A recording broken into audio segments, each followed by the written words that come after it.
আজকের গল্প শেষ ক্লাসের পরে। একটি গ্রামীণ উচ্চ বিদ্যালয়, যেখানে সদ্য বদলি হয়ে এসেছে তরুণ আদর্শবাদী একজন শিক্ষক, মোহাম্মদ আহসান স্যার, বয়স 29। অন্যদিকে দ্বাদশ শ্রেণীর মেধাবী ছাত্রী সুমনা, বয়স 18। বাবা মারা গেছেন, মা আছেন, সেও একজন প্রাইমারি স্কুলের শিক্ষিকা। সুমনা স্বপ্ন দেখে বিশ্ববিদ্যালয়ে পড়বে, শিক্ষক হবে। বন্ধুরা, আমার আজকের এই গল্পটি শুনতে চাইলে কানে হেডফোন লাগিয়ে নিন।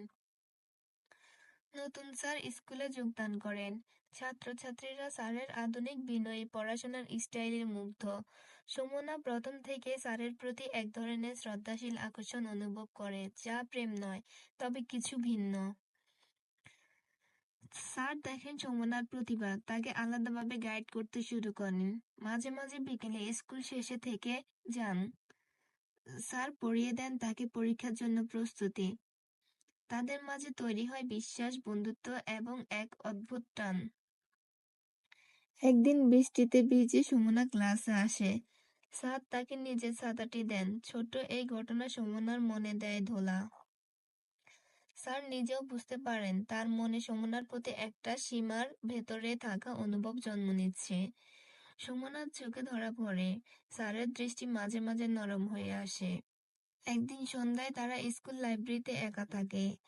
আলো আঁধারির মধ্যে কথা হয় জীবনের স্বপ্ন, ভবিষ্যৎ, ভালোবাসা নিয়ে। সুমনা হঠাৎ জিজ্ঞেস করে, স্যার, আপনি কখনো কাউকে ভালোবেসেছেন? স্যার চমকে ওঠেন, কিন্তু উত্তর দেন না, শুধু বলেন, ভালোবাসা মানেই দায়িত্ব।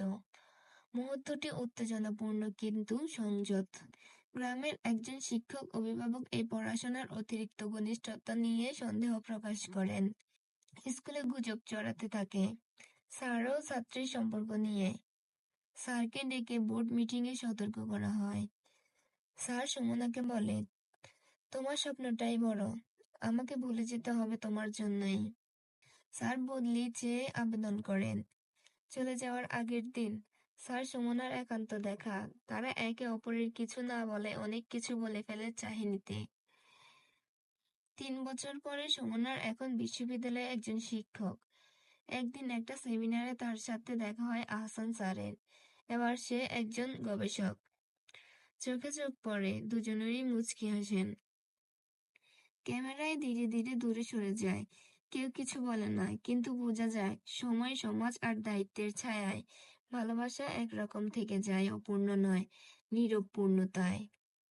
বন্ধুরা, আমার আজকের গল্পটি যদি ভালো লেগে থাকে তাহলে একটি করে লাইক, কমেন্ট, শেয়ার দিবেন। আপনাদের একটি করে লাইক, কমেন্ট, শেয়ার আমার নতুন গল্প তৈরি করার অনুপ্রেরণা জাগায়।